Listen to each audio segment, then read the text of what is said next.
பார்த்தா பட்டிமன்ற பேச்சாளர் ராஜா சாப்பாடு கொண்டு போன இடத்துல சாப்பாடை பத்தி விசாரிக்காம ஜாதியை பத்தி விசாரிச்சிருக்காங்க. செட்டிநாடு சோறுன்னா அதெல்லாம் அந்த செட்டிநாடு ஏண்டா அவன் வெள்ளைக்காரன் எதையோ கண்டுபிடிச்சின்னு இருக்கிறான் நாட்டுக்கு. இந்த நாய் இங்கே சோறில் கூட சாதியை கண்டுபிடிச்சின்னு உட்காந்து இருக்குங்க. நான் வந்து ரெட்டியாரான்னு கேட்கல, ரொட்டியான்னு கேட்டேன், செட்டிநாடான்னு கேட்கல, செட்டி சோறான்னு கேட்டேன், நான் பிள்ளையாரான்னு கேட்கல, இப்போ எத்தனை பிள்ளைங்கன்னு கேட்டேன். இன்னும் முன்பு ஒரு காலத்தில் வந்து நீங்கள் என்ன ஆளுங்க நீங்கள் என்ன சாதின்னு கேட்கறதுக்கு உங்களுக்கு என்ன குலதெய்வம்னு கேட்பாங்க. மதுரைக்காரன்னு பெருமை பேசுகிறாங்க. மதுரைக்காரனா இன்னார் சாதி தான் ஆண்ட பரம்பரை பெருமை பேசுகிறவங்க அப்படின்ற ஒரு நினப்பு. அப்புறம் அரிசி பருப்பு சோறு அப்படின்ற ஒரு நவீன ட்ரெண்ட் இப்போ பேசுகிறாங்க. அரிசி பருப்புனா அது கொங்கு பில்ட்டில் பேசுறது, ஒரு குறிப்பிட்ட சமூகத்தார் சாப்பிட்ற சோறு. மாட்டுக்கறின்னா மாட்டுக்கறியை சாப்பிட்றவர்கள் இன்னார் தான் சொல்கிறாங்க. எல்லாரும் தான் சாப்பிட்றோம். அதை இன்னைக்கு நான்வெஜ்னு சொன்னால் வீடே கொடுக்க மாட்டேங்கிறாங்க. வீடை அதை விட்டுருங்க, பக்கா வெளிப்படையா சாதியை கேட்க ஆரம்பிச்சிட்டாங்க. இன்னைக்கு நகரத்துல கேட்குறாங்க. நடிகர் பாக்கியராஜ் வந்து படத்தை வச்சே ஒரு படமே பண்ணியிருக்காரு. ஜாதி இல்லை, ஜாதி மக்களுக்கு தேவையில்லாத ஒன்று அப்படிங்கிற மாதிரி ஒரு படமே முன்னாடி எடுத்துட்டாரு. இது இப்பெல்லாம் முன்னாடி எடுத்துட்டாரு. ஆனால் அவர் இப்போ சமீபமாக ஒரு கூட்டத்தில் வந்து ஜாதியை பற்றி பேசியிருக்காரு. அந்த பாக்கியராஜ், இயக்குனர் பாக்கியராஜை வந்து முற்போக்குவாதின்னு நான் நினைக்கல. ஆனால் இருந்தாலும் ஒரு தமிழ்காரன்னு நினச்சிட்டு இருந்தேன் நான். ஆனால் நீங்கள் சொன்ன பிறகு நான் அந்த காணொலியை நான் அதை பார்த்தேன். நான் அவர் வந்து தெலுங்குல பேசுறாரு. ஆமா, எதுனா ஒரு சாதி சங்கத்தோட நிகழ்ச்சியில, ஒரு கம்மா நாயுடுன்ற நிகழ்ச்சியில போயிட்டு நீ பேசு, அவன் சாதி பெருமையை வந்து பேசிக்க, இன்னொருத்தனை உன் சாதியை வச்சு நீ தாழ்த்ததான் கூடாது, உன்னுடைய சாதியை நீ வந்து உயர்வா பேசிக்க. ஆனா வெளியே நீ எப்படி பிம்பப்படுத்தப்பட்டிருக்க?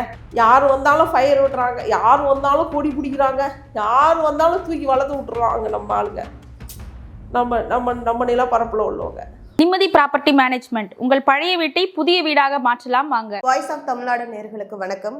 இன்னைக்கு நம்மளோட சிறப்பு நேர்காணல்ல வந்து வழக்கறிஞர் சவிதா முனுசாமி இணைஞ்சிருக்காங்க. வாங்க பேசலாம். வணக்கம். வணக்கம். சமீபத்துல வந்து ஒரு பேசு பொருளா இருக்கு. அது என்ன அப்படின்னு பார்த்தா பட்டிமன்ற பேச்சாளர் ராஜா அவங்க மீல என்னன்னா, ஒரு இடத்துல வந்து அமெரிக்கால ஒரு ஈவெண்ட்டுக்கு போன இடத்துல மதிய சாப்பாடு கொடுத்த ஒரு பெண்ணிட்ட வந்து ஜாதியை பத்தி பேசியிருக்காங்கங்கிற மாதிரி ஒரு பேசு பொருளா இருக்கு. அது சம்பந்தமா அவங்க அண்ணா வந்து என்னுடைய தங்கச்சிட்ட வந்து சாப்பாடு கொண்டு போன இடத்துல சாப்பாடை பத்தி விசாரிக்காம ஜாதியை பத்தி விசாரிச்சிருக்காங்க அப்படிங்கிற மாதிரி அவங்க அண்ணா வந்து ட்விட்டு போட்டிருக்காங்க.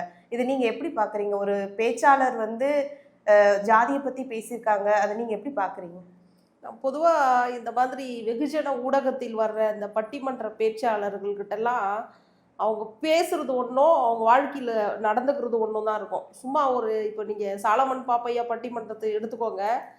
அது ஒரு பேசு பொருளாக பொங்கலோ இல்லை தீபாவளியோ இந்த மாதிரியான நிகழ்ச்சிகள் போதும் அது ஒரு சிறப்பு பட்டிமன்றம்னு போடுவாங்க. அவங்க பட்டிமன்றத்தில் ஏதாவது அறிவு சார்ந்த கருத்துக்கள் இருக்குமான்னு பார்த்தா எதுவுமே இருக்காது. சும்மா ஒரு நையாண்டி ரெட்டை அர்த்தத்தில் ஒரு பெண்ணு டபுள் மீனிங்கில் பேசுறது, ரெட்டை அர்த்தத்தில் பேசுறது. சொல்லப்போனால் அந்த சாலமன் பாப்பையா ஒரு படத்தில் நடிச்சிருப்பாரு. நிறைய ஒரு கருப்பாக தான் இருப்பார் சாலமன் பாப்பையா. ஆனால் இவர் வந்து அங்கவை சங்கவை அப்படின்னு சொல்லிட்டு சிரிப்பாங்க, எல்லாரையும் சிரிப்பு காட்டியிருப்பாங்க. ஒரு நகைப்புக்குரிய, அதாவது அந்த பெண்களுடைய கருமை நிறத்தை, நம்மளுடைய நிலப்பரப்பில் இந்த பூர்வக்குடி நிறத்தை வந்து அதில் ஒரு கேலி பொருளாக ஆற்றி சிரிச்சிருப்பாங்க. அதை பார்த்துட்டு பப்ளிக்கும் சிரிக்கிறாங்க.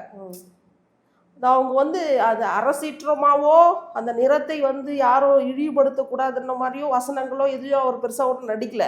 அது நக்கல் நையாண்டி பண்ணி சிரிக்கிற மாதிரி தான் சாலமன் பாப்பையா வந்து நடிச்சிருப்பார் அதில். ஸோ அவர் வந்து என்ன சொல்கிறாருன்னா, என்னுடைய பண்ணையில் வளர்ந்தவர் ராசா தப்பு பண்ணியிருக்க மாட்டாரு. இப்போ நீ கடல் கடந்து போகிற ஒன்று அழைச்சிருக்காங்க. நம்மளுடைய தமிழோட நிலப்பரப்பில் ஔவையார் வந்து தன்னுடைய ஆத்திச்சூடியில் என்ன சொல்லி பாடியிருக்காங்க? சாதி இரண்டொழிய வேறில்லை சாற்றுங்கால் நீதி வழுவார் நெறிமுறை மேதினில் இட்டார் பெரியோர் இடாதோர் இழிகுலத்தோர் பட்டாங்கில் உள்ளபடின்னு சொல்லியிருப்பாங்க. சாதி ரெண்டு தான் இருக்கு. அது யாரு கொடுக்குறானோ அவன்தான் உயர்ந்தவன், இருந்தும் கொடுக்காதவன் வந்து உயர்ந்தவன் கிடையாது.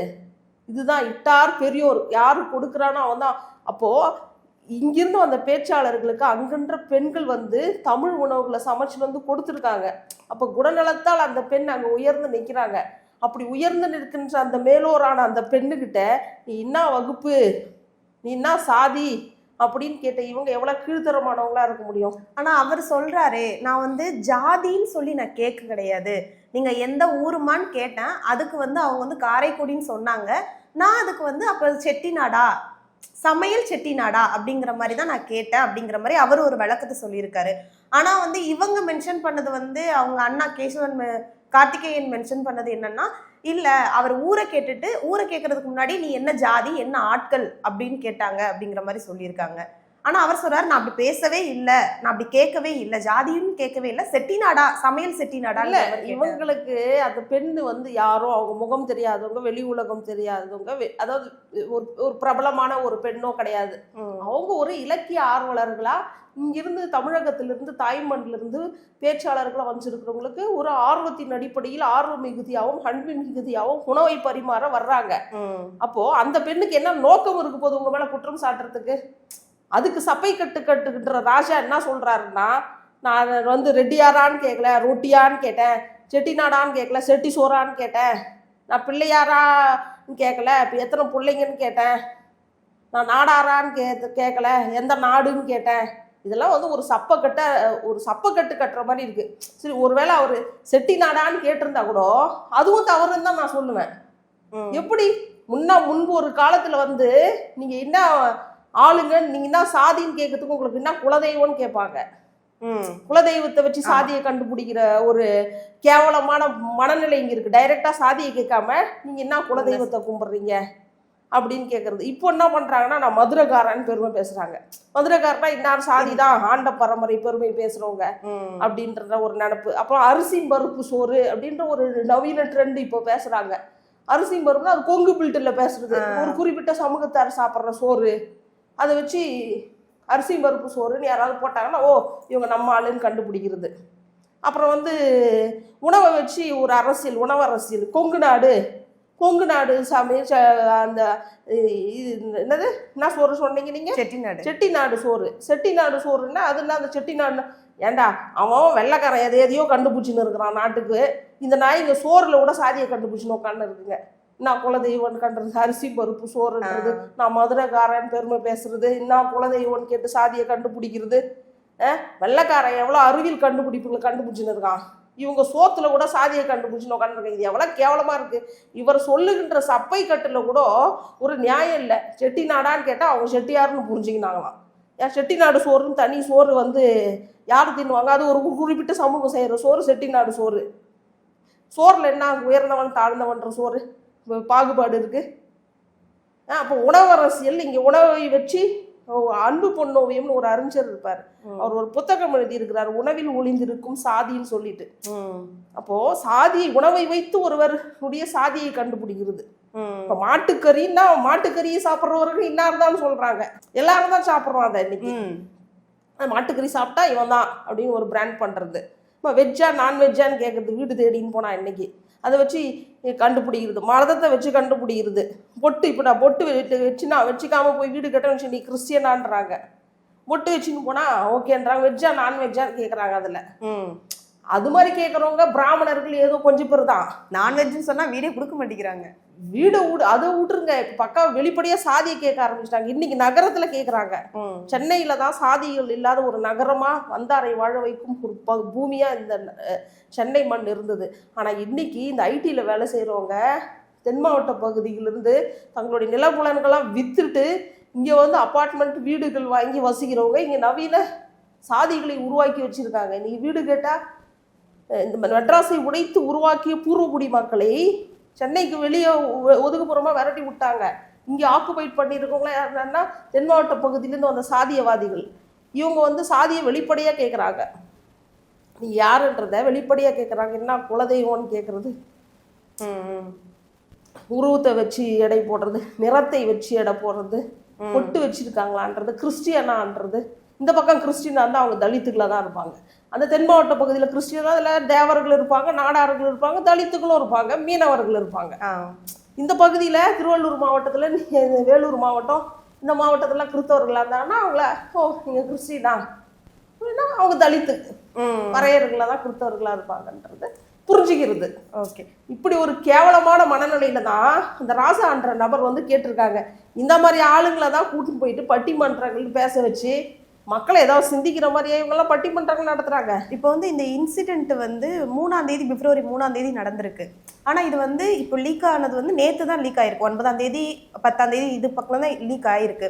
இப்போ வந்து ராஜா அப்படி அவதூறு பரப்பணும் அப்படின்னாலும் அந்த ராஜாவை அப்பயே பண்ணியிருந்துருக்கலாமே, எதற்கு இத்தனை நாள் வெயிட் பண்ணி இப்போ 9ஆம் தேதி இதை லீக் பண்ணணும்? இங்க காஸ்ட்ன்றது ஒரு மனநிலை. அது யார் வந்து உளவியலாக சஃபர் ஆகுவாங்க. வெளியே வந்து பெண்களால் அவ்வளோ ஒரு பிரபலத்தை வந்து சொக்கா பிடிச்சின்னு கேட்க முடியாது பப்ளிக்கில். எல்லாரும் என்ன மாதிரி இருந்துட்டு மாட்டாங்க. நான்னா சட்டை பிடிச்சி அங்கேயே கேட்டிருப்பேன், அப்புறம் 2 செவிலில் விட்டுருப்பேன். எல்லா பெண்களும் அந்த மாதிரி இருப்பாங்கன்னு நாம் நினச்சிட முடியாது. அந்த பெண்ணுக்கு உள்ளுக்குள்ளே உறுதி இருக்கு. தன்னுடைய சகோதரன்கிட்ட, அவங்க சகோதரர் இங்கே தமிழ்நாட்டில் தான் வசிக்கிறார், மதுரையில். அவங்களுக்கு ஃபோன் பண்ணி அவங்க சித்தி இங்கே வந்திருக்கிறாங்க, அவங்க அம்மா இங்கே வந்திருக்கிறாங்க, அவங்க வந்து இந்த மாதிரி இவ்வளோ தூரம் அங்கே வந்தவங்க சாதிக்கிறாங்க. அந்த பாப்பா வந்து ரொம்ப கூனி குறுகி ஒரு மாதிரி தர்ம சங்கடத்துக்கு உள்ளாகி ஒரு மாதிரி உளவியலாக சஃபர் ஆவாங்க. இது வந்து இன்னைக்கு நிறைய ஊடகத்துல எவனோ பேசின்னு இருக்கான், ஐயோ சாதியை சொல்லிட்டாங்க, எனக்கு வந்து இதாயிடுச்சு அதாயிடுச்சுன்னு சொல்லி மீம்ஸ் எல்லாம் போடுறாங்க. நீ ஒடுக்கப்பட்ட விளிம்பு நிலை சமூகத்தில் பிறந்திருந்தாதான் அந்த சாதியோட வலி உனக்கு தெரியும். இப்போ ஒரு பெண்ணை டீஸ் பண்ணாங்கன்னா கூட, அங்கங்க கையை வச்சு சில்மிஷு பண்ணாங்கன்னா கூட எல்லா பெண்களும் உடனே ரியாக்ட் பண்றாங்களா? பஸ்ல இல்லை, சகிச்சுன்னு போறாங்க, அவமானத்துல போறாங்க, அது நினச்சி வேதனைப்படுறாங்க, யாருக்கிட்ட சொல்லணும்னு தெரியாம அதை அப்படியே அடக்கி வச்சுக்கிறாங்க மனசுக்குள்ள. ஏதோ சில பெண்கள் தான் ரியாக்ட் பண்றாங்க. அப்படி இந்த பெண்கள் இவ்வளோ நாள் கழிச்சு அவங்க மேலே சொல்ல வேண்டிய அவங்களுக்கு ஒரு நோக்கமும் கிடையாது. ஸோ இந்த நபர் வந்து ஒரு மன்னிப்பு கேட்டிருக்கலாம், ஊடகத்தில் வந்து பேசுகிறவர் மன்னிப்பு கேட்டிருக்கலாம். ஆனால் அந்த நபர் மன்னிப்பு கேட்காம பல ஊடகவியலாளர்கள், அதுவும் திமுகவுக்கு சப்போர்ட், திமுக ஆட்கள் தான் இதுக்கு வரிஞ்சு கட்டி கொண்டு சப்போர்ட் பண்ணுறாங்க. ஏன்னா இவங்க சன் டிவிக்கு குத்தகைக்கு ஏற்று வச்சுருக்குல்ல இந்த பேச்சாளர்களை. அப்போ சாலமன் பாப்பையான்ற நபர் வந்து கருணாநிதிக்கு நெருக்கமானவங்க. ஐயோ, ஒரு மன்னிப்பு கேட்டால் முடிஞ்சிருக்க போகுது, மனம் தெரியாமல் வாய் தவறி வந்துடுச்சு அப்படின்னா, இப்போது சாதியை பற்றி கேட்டுட்டாங்கன்றதுக்குள்ளே இந்த ஊடகத்தில் இருக்கவங்களாம் அந்த பெண் ஒரு தலித் சமுதாயத்தை சேர்ந்தவர் நினச்சிக்கிறாங்க போல இருக்கு. சொல்லப்போனால் அந்த பெண் வந்து தலித் சமுதாயத்தை சேர்ந்தவரே கிடையாது. அவங்க வேற ஏதோ ஒரு சமூகத்தை சேர்ந்தவங்க, மைனாரிட்டி சமூகத்தை சேர்ந்தவங்க. அப்போது அந்த பெண்ணுக்கு வந்து அவங்க ஒரு முற்போக்குவாதியாக குடும்பமாக அவங்க குடும்பத்தில் சொல்லி இந்த சூழலில், இந்த சாதியை பற்றி கேட்காத ஒரு சூழலில் வளர்ந்து படித்து ஒரு அயல் நாடில் போய் பணி செய்கிறாங்க. அவங்களுக்கு இந்த மாதிரியான விழிப்புணர்வோ இது குறித்த உரையாடல்களோ இது குறித்த பேச்சு எல்லாம் திடீர்னு போய் சாதின்னு கேட்டால் அந்த பெண்களுக்கு உளவியலாக சஃபர் ஆகுறாங்க. தான் இவங்க ஒரு மனிதனை சக மனிதனை, அதுவும் நம்ம பேச்சாளர்களாக ஆன்றோர்களாகவும் ஒரு தமிழ் சான்றோர்களாகவும் நினைத்து கொண்டிருக்கின்ற ஒரு மனிதர்கள் வந்து திடீர்னு சாதியை பற்றி டைரெக்டாக வந்தோன்னு ஒரு பெண்ணுக்கிட்ட நீ என்ன சாதின்னு கேட்டால் ஒரு பப்ளிக்கில் ஒரு சபையில் அந்த பெண்ணுக்கு எப்படி உளவியலாக சஃபர் ஆகும்ல? கண்டிப்பாக. அங்கே கூட அங்கே இருக்கின்ற தமிழ்ச்சங்கங்கள் கிட்ட கூட சாதிகள் இருக்கான், எல்லாம் குரூப்பாக புரிஞ்சிருக்காங்களாம். அப்போ இந்த பெண்ணோட சாதியை தெரிஞ்சிங்கன்னா அங்கே இருக்கிற தமிழ் சங்கங்கள் அந்த பெண்ணை ஓரம் கட்டுறதுக்கான வாய்ப்புகள் இருக்குல்ல இலக்கிய வட்டங்கள்ல. இப்போ வந்து சாலமன் பாப்பையா வந்து ஒன்று சொல்லியிருக்காரு, எனக்கு என் பண்ணையில் இருந்தவர், ஸோ 45 வருஷமா எனக்கு அவரை தெரியும், அவர் சொல்ல நான் 1000 சத்தியம் பண்ணி சொல்லுவேன், அவர் அதை சொல்லியிருந்திருக்க மாட்டாரு, ஆனால் அங்கே என்ன நடந்ததுன்னு எனக்கு தெரியாது, ஆனால் அவர் சொல்லியிருந்திருக்க மாட்டாரு, அது எனக்கு நல்லா தெரியும் அப்படிங்கிற மாதிரி சொல்லியிருக்காரு. அதை நீங்க எப்படி பாக்குறீங்க? சாலமன் பாப்பையா என்ன பெரிய, அதாவது அவர் சொல்லிட்டாருன்னா அதுக்கு மீறி பஞ்சாயத்தே கிடையாதா, அப்பீலே கிடையாதா? அவர் ஒன்றா ஒரு மனித புனிதர், அவர் சொல்லிட்டா அப்பீலே கிடையாதுன்றதுக்கு அவர்கிட்ட என்ஓசி சான்று வாங்கிட்டு வந்து தான் இங்கே பேசுகிறோமா? அவர்கிட்ட அவர் என்ஓசி நோ அப்ஜெக்ஷன் சர்டிஃபிகேட் கொடுத்துட்டு அவங்க யாருமே தப்பு பண்ணியிருக்க மாட்டா, அது ராஜா வந்து ரோஜாவாயிடுவாரா? தப்பு பண்ணியிருக்காரு ஒரு மனிதர். சொல்லப்போனால் அந்த சாலமன் பாப்பையாவுடைய மருமகன் தானே அந்த ராசான்றவர். டைரெக்டாக ராசான்னு சொல்ல வேண்டியது, என் பண்ணையில் வளர்ந்த, என் மாட்டு தொழுவத்தில் வளர்ந்த. பண்ணன்றதுல என்ன, அது கேவலமான ஒரு சொல்லாடல். அது பழமைவாதிகள் சாதியவாதிகள் பேசுறது. என் பண்ணை அடிமை, பண்ணை முதலாளி, என்னுடைய பண்ணை வளர்ந்தவங்கன்னா என்னுடைய தமிழ் சமூகத்தில் வளர்ந்தவங்க, என்னுடைய இலக்கிய கூடுகையில் வளர்ந்தவங்கன்னு பேசலாம். அந்த ஆள் தமிழ் அறிஞர்களாக இருந்திருக்கலாம். ஆனால் அப்படி பேசாம பண்ணையில் வளர்ந்தேன், என் தொழுவத்தில் வளர்ந்தேன்னு அப்போ நீ ஒரு ஒரு சர்க்கிள், ஒரு குரூப்பை உருவாக்குற ஒரு சிறு குழுங்குருவாதிகளா இருக்கீங்க நீங்க. அவ்வளோ எப்படி வேணாலும் சொல்லியிருந்திருக்கலாம். இல்லை, பண்ணன்றதே வந்து என்னதுங்க, பண்ணன்றதே ஒரு ஆதிக்க சாதியோட ஒரு இது சொல்லாடல். அது பண்ணை அடிமைகள், பண்ணை முதலாளி, பண்ணை தொழுவம் அப்படின்னு இவர் அது தன்னைத்தானே சிறுமைப்படுத்திக்கிறாரு. அவ்வளோ பெரிய மனிதர், இலக்கிய அறிவுள்ளவர், அவ்வளோ வயதில் பெரியவர், அவ்வளோ தமிழ் ஆன்றோர்கள் சான்றோர்கள் சொல்லிடுற நீங்கள் வந்து நீங்கள் தான் திருக்குறள் வழி படிச்சிருக்கீங்களா? திருக்குறளை வாழ்க்கையில் ஒன்றும் ஃபாலோ பண்ணுறீங்களா? நீங்களாம் மேடைக்கு மேடை திருக்குறளை பற்றி பேசுகிற நீங்கள் வந்து திருக்குறளை வாழ்க்கையில் கடைபிடிக்கிறீங்களா? அது மாதிரி எதுவுமே இவங்ககிட்ட இருக்கிறதாவே தெரியலையே. அதாவது பேச்சாளர்கள் வந்து இவங்க வந்து வாடகை வாயர்கள். இவங்க காசு கொடுத்தா எங்கே வேணாலும் போயிட்டு கத்திட்டு வர்றவங்கள தானே ஒழிய வாழ்க்கையில் அந்த அறநெறி கருத்துக்களை எவன் ஒருவன் பின்பற்றுகிறானோ அவன்தான் மேலானவன். அறநெனப்படுவது யாதெனில் யாதொன்றும் தீமை இல்லாத செயல். அப்போ வந்து யாருக்கும் தீமையை யாரையும் புண்படுத்துறதோ, ஔவையார் சொல்றாங்க, இட்டார் பெரியோர் இடாதோர் இடிகுலத்தோர் சாதி இரண்டொழிய வேறு இல்லை, 2 தான் இருக்கு. எவன் கொடுக்குறானோ மற்றவர்கள் ஈகை பகிர்ந்துண்டு வாழ்பவன். நீ அங்கிருந்து போனவங்க உனக்கு உணவு கொடுத்தாங்களே அந்த பெண் உயர்ந்தவள், அவள்கிட்ட வாங்கி தின்னுட்டு அந்த பெண்ணை சாதியை கேட்டு நீ கீழானவன். அப்போ நீ கீழானவன், நீ தவறா கேட்டிருந்தா அந்த பெண்ணை புண்படும்படி நீ உனக்கு உணவு உண்டி கொடுத்தோர் உயிர் கொடுத்தோரே அப்படின்னு நம்மளுடைய தமிழ்ல இருக்கு. அதுவும் சொல்லியிருக்காங்க என்னன்னா, ஜாதியை நான் மென்ஷன் பண்ணலை. அவங்க கேட்டிருக்காங்க, அந்த பொண்ணு வந்து ஜாதியை சொல்லவே இல்லை. இவர் திரும்ப திரும்ப திரும்ப திரும்ப உன் ஜாதி என்ன, உன் ஜாதி என்ன, உன் ஜாதி என்னன்னு கேட்டிருக்காங்க. அதுக்கப்புறம் அந்த பொண்ணு வந்து சொல்லாமல் இருந்தோன்னா அடுத்த பொண்ணுகிட்ட கேட்டிருந்துருக்காங்க. இப்படி அவங்க மென்ஷன் பண்ணியிருக்காங்க. அது எதற்கு அடுத்தடுத்து எதுக்கு கேட்கணும்? சொல்ல விருப்பம் இல்லை, விட வேண்டியதானே. தன்னைத்தானே இது வந்து சிறுமைப்படுத்திக்கிறது. இங்கே என்ன மாதிரியான சமூகங்கள் வசிக்கிறாங்கன்னு எடை போடுறது, அவங்க கையில் சாப்பிட்லாமா அந்த உணவு அப்படின்னு சொல்லிடுது. அதாவது இது எவ்வளோ ஒரு கீழ்மையான ஒரு செயல் இது. இவங்களெல்லாம் புனிதர்கள் சொல்லி இதை பப்ளிக் நம்பின்னு இருக்கு. நம்ம கூட இதை நான் சோஷியல் மீடியாவில் நிறைய கண்டித்து எழுதிட்டேன்.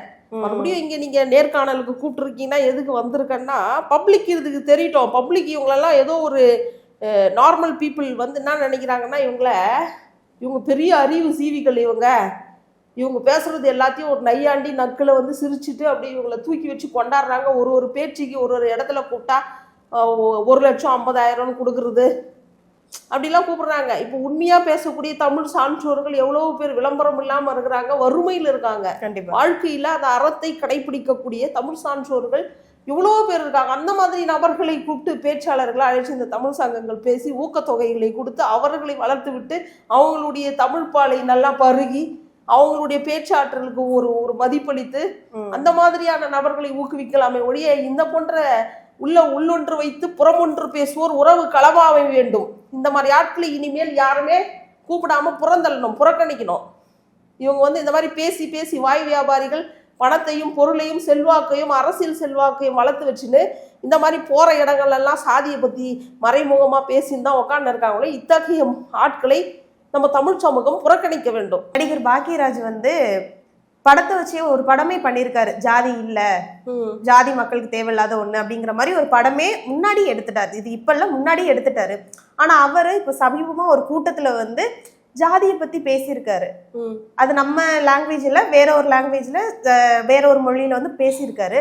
அதை நீங்க எப்படி பாக்குறீங்க? இங்க வந்து ஒரு சினிமால கூட நீங்க ஜாதி இல்லைன்னு சொன்னவங்க அங்க போய் 4 மக்களுக்கு முன்னாடி நீங்க ஜாதியை பத்தி எதற்கு பேசணும்? ஆமா, இந்த மாதிரி ஆளுங்களையும் நம்ம வந்து தமிழ் சமூகத்துக்கு அடையாளம் காட்டணும், இந்த சமூகத்துக்கு அடையாளம் காட்ட வேணும். ஏன்னா சாதி பற்றி அவங்களுடைய சாதி சங்கம் இவ்வளோ நாள் நானே இந்த பாக்கியராஜ் இயக்குனர் பாக்கியராஜை வந்து முற்போக்குவாதின்னு நான் நினைக்கல. ஆனால் இருந்தாலும் ஒரு தமிழ்காரன்னு நினச்சிட்டு இருந்தேன் நான். ஆனால் நீங்கள் சொன்ன பிறகு நான் அந்த காணொலியை நான் அதை பார்த்தேன். நான் அவர் வந்து தெலுங்குல பேசுகிறாரு. எதுனா ஒரு சாதி சங்கத்தோட நிகழ்ச்சியில், ஒரு கம்மா நாயுடுன்ற நிகழ்ச்சியில் போயிட்டு நீ பேசு, அவன் சாதி பெருமையை வந்து பேசிக்க, இன்னொருத்தனை உன் சாதியை வச்சு நீ தாழ்த்த தான் கூடாது, உன்னுடைய சாதியை நீ வந்து உயர்வா பேசிக்க. அப்போ நீ வந்து உன்னுடைய சாதி பெருமையை நீ உன்னுடைய அரங்கில் உன்னுடைய மக்கள்கிட்ட உன்னுடைய சாதி சங்க மீட்டிங்கில் பேசிக்கிற. ஆனால் வெளியே நீ எப்படி பிம்பப்படுத்தப்பட்டிருக்க? இது நம்ம ஆளுன்னு ஏதோ ஒரு படம்னு நினைக்கிறேன். அந்த படத்தில் அந்த பாக்கியராஜ் வந்து சாதி ஒழிப்பு போராளி ரேஞ்சுக்கு ஒரு பில்டப்பு. அப்போ தமிழ் மக்கள் பாக்கியராஜோட படங்கள் தமிழகத்தின் குக்கிராமங்களில் சென்றடைஞ்சிருக்கு. ஏன்னா எதுக்குன்னா ரெட்டை அர்த்தத்தில் பேசுறது, பெண்களை வந்து இது பண்ணுறது, பாலியல் சார்ந்த அந்த சினுங்கள் மொழியில் பேசுறது, இந்த மாதிரி படங்கள் மூலிமா கடைகோடியில் வரல சென்றடைஞ்சிருக்க ஒரு நபரை இது நம்ம ஆளு படம் மூலிமா இவர் பெரிய சாதி ஒழிப்பு போராடி ரேஞ்சுக்கு பில்டப் கொடுத்துருந்தாங்க. ஆனால் இப்போ தான் தெரியுது இவங்களுடைய ரியாலிட்டி ஃபேஸ் எல்லாம். அதில் பேசுகிற அந்த நபர் வந்து தெலுங்கில் பேசுகிறாரு. இன்னும் இப்போ எல்லாரும் வந்து கம்மா நாயுடு இப்போ வந்து நம்ம தமிழ் மக்கள் அதெல்லாம் பார்க்க மாட்டாங்க, நமக்கு அது தெரியாது, அதனாலதான் அந்த இதுல பேசுவோம்னு சொல்லிட்டு பேசியிருக்காரா? இல்ல, அவர் பேசுறது கூட எப்படி பேசுறாருன்னா தெலுங்குல, எனக்கு தெலுங்கு புரியும் தெரியும், அதனால நான் சொல்றேன் அவங்க என்ன பேசுறாங்க. இப்படி உங்களை மாதிரி ஒரு 4 பேருக்கு அது புரியும், சில மக்களுக்கு புரியாதுல்ல. அது மாதிரி இந்த கடைக்கோடியில இருக்கிற மக்களுக்கு அது புரியாது. சோ அதனால அந்த இடத்துல அவங்களுக்கு எல்லாம் தெரியாது அப்படிங்கறதுனால என்ன அவர் இப்படி பேசியிருக்காரா என்ன? அப்படி கிடையாது அதுக்கு பொருள். அவங்க நீங்க உள்ளா போய் பேசிக்கினாலும் அவர் என்ன சொல்றாங்க, என்ன கம்மா நாயுடுன்னு எல்லாரும் சொல்லுவாங்க. அப்போ நான் வந்து எனக்கு அப்போ சாதி பத்தி பெருசா தெரியாது. அப்புறமா தான் ஐயோ நம்ம கம்மா நாயுடுனாவே மரியாதைக்குரியவர்கள், கொஞ்சம் கௌரவமா நடந்துக்கணும், மரியாதையா நம்ம நடத்தக்கூடியவர்கள்ட்டு இன்னும் நிறைய பேசுறா. அப்படி அது கொஞ்சம் தான் கிளிப்பிங்ஸ் போட்டிருக்கிறாங்க அந்த நபர் பேசுனதை. இப்போ அவ்வளோ சரளமா தெலுங்குல பேசுறாரு அந்த நபர். இவ்வளோ காலம் அந்தால நானே தமிழ். அப்போ இந்த தமிழ் நிறப்பழப்புல வந்து தமிழ்வாதிகளாகவும் தமிழ் இயக்குனர்களாகவும் சொல்லி நிறைய தெலுங்கர்கள்லாம் நான் பார்த்திபன் வந்து நிறைய கவிதைகள் எழுதக்கூடிய ஒரு நபரா அறியப்பட்டிருக்கிறாரு தமிழ் சினிமால. பார்த்திபன்னா அதுக்கு ஒரு ரசிகர் வட்டம் இருக்குது. அவரே வந்து சொல்றாரு அவர் ஒரு தெலுங்குக்காரர் தான். அப்போ நம்ம யாரெல்லாம் வந்து தமிழ் ஆட்கள் நினைச்சோம், இவங்கெல்லாம் வந்து தெலுங்கு ஆட்கள தான் இருக்காங்க. ஸோ சாதி பெருமையை நீ பேச ஆரம்பிச்சிருக்காங்க அவங்களுடைய சாதி சங்கம் மீட்டிங்ல கலந்து. அப்போ இவங்களுடைய முற்போக்கு படங்கள், சாதி ஒழிப்பு படங்கள்லாம் வந்து பணம் பண்றதுக்கான சும்மா பேச்சுக்கு. அப்போ என்ன ட்ரெண்டா இருக்குதோ, தமிழ் சமூகத்தை சாதி ஒழிவு பேசினா அவனுக்கு ஒரு முற்போக்கு வட்டம் கிடைக்குது, முற்போக்கு வளையத்துக்குள்ள அவர் வந்துடுறாரு.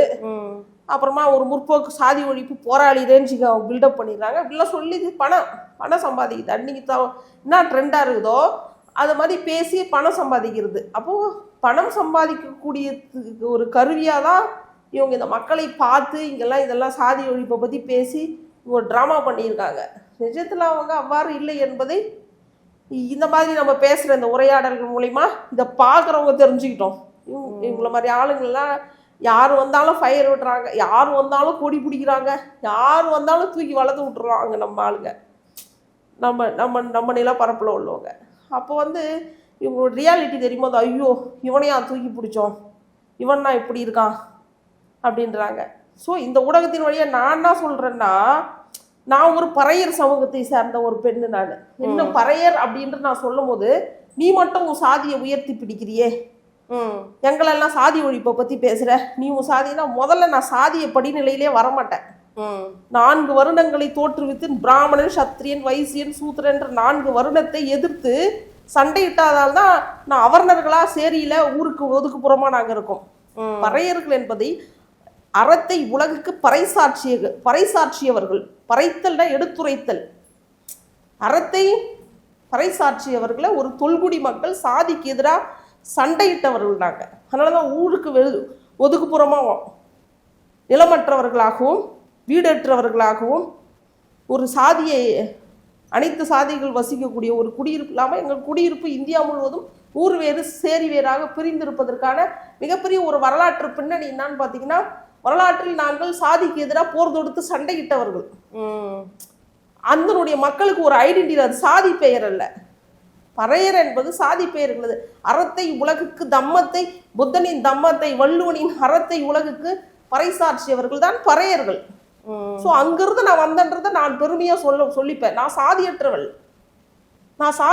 அதனால நீ சாதியை பார்க்கறடா உன்னை சொக்கா பிடிச்சி கேள்வி கேட்கக்கூடிய அறம் என்னிடத்தில் இருக்கிறது, அதற்கான நியாயம் என்னிடத்தில் இருக்கிறது. இதெல்லாம் மறைக்கப்பட்ட வரலாறு. அப்போ துடியன், பாடன், பறையன் 4 அல்லாது வேறு குடியும் இல்லையே புறநானூற்று பாடல்கள் சொல்லுது. பார்ப்பானுக்கு மூர்த்தோன் பறையன் கேட்பாரற்று கீழ்சாதியானான். பார்ப்பானுக்கே மூர்த்தோன் பறையன் கேட்பாரற்று கீழ்சாதியானான். பார்ப்பானுக்கு முன்னாடியே பூணூல் அணிந்தவர்கள். அந்தனர் என்போர் அறவோர் மற்ற உயிர்க்கும் செந்தன்மை பூண்டொழுகலான் குரல் இருக்கு. அந்தனர் யாருன்னா அறவோர், அறத்தை போதித்தவன் தான் அந்தனன். முன்னாடி பூணூல் அறிந்தவர்கள் யாருன்னா பறையர்கள் தான் பூணூல் அணிந்திருந்தார்கள். இன்னைக்கு பார்ப்பனர்கள் அதை திருடி கொண்டாங்க. பறையர்கள் சைவ உணவை உண்பவர்கள் வரலாற்றில். இன்னைக்கு அவர்கள் மீது மாட்டு இறைச்சி வலிந்து திணிக்கப்பட்டிருக்கு. இதுதான் உன்னுடைய உணவுன்னு பிராண்ட் பண்ணி அவங்க உணவரசியல் மீது சொல்லி ஒடுக்கியிருக்காங்க. பார்ப்பனர்கள் தான் யாகங்கள் வளர்த்து, பிராமணர்கள் யாகங்கள் வளர்த்து அது அசுவமேத யாகங்கள் பண்ணி குதிரைகளையும் பசுக்களையும் தீயிலிட்டு பொசுக்கி சுட்டு தின்னவாங்க. எங்களுடைய உணவு அது கிடையாது. நாங்கள் சைவர்கள், நாங்கள் தூய சைவம் உணவு உண்டவர்கள். நாங்கள் இன்னைக்கு வலிந்து மாட்டரசியல் உணவரசியல் எங்கள் மீது திணிக்கப்பட்டது. இது இடையில் வந்தது. இது இவங்க இந்த மக்களை கிட்டேருந்து நிலமும் எல்லாத்தையும் அதிகாரத்தையும் வீடையும் எல்லாத்தையும் பிடிச்சி அவங்கள ஓரம் கட்டினாங்க. பசியில் செத்து மடிந்தவங்க வரலாற்றில் இறந்ததை உண்பவர்கள் தான் பௌத்தர்களாக இருந்திருக்கிறாங்க. ஒரு உயிரை வதைத்து கொன்று புசித்து உண்டவர்கள் அல்ல நாங்கள். இறந்து வீணாய் கடந்த இதை உண்டு எங்கள் உயிரை நாங்கள் காப்பாற்றிக்கணுங்க. வரலாற்றில் மால் நியூட்ரிஷனாக இருந்தால் எங்களை நாங்கள் காப்பாற்றிக்கணும். அப்படித்தானே ஒளி ஒரு உயிர்வதை புரிதலை தவிர்த்திடும் அறத்தினை உவந்தை ஏற்கின்றேன் என்ற புத்தனின் வாழ்வியலை கடைபிடிப்பவர்கள். அப்போ நான் உயர்ந்தோன் என்று இதன் மூலியமா தான் நான் உயர்ந்தோன் என்று சொல்ல வருகிறேன். ஒரு உயிரை நான் கொல்ல மாட்டேன். சாதிகளால மனிதனை கூறு போடுவதை எதிர்த்து சண்டை போடுபவள், அதனால் நான் உயர்ந்தவள் உன்னை விட. நீ மனிதனை சாதியின் அடிப்படையில் பிரித்து கூறு போடுற. நீ என் முன்னாடி நீ தாழ்ந்தவன், சாதியால் அல்ல, உன்னுடைய செயலால் நீ தாழ்ந்தவன். என்னுடைய செயலால் நான் மேன்மையானவள் என்பதை இந்த உலகுக்கு பறைசாற்றவே நான் ஒரு பறைத்தி என்று பெருமையாய் சொல்றேன். தங்களின் பல்வேறு கருத்துக்களுக்கு நன்றி. நன்றி.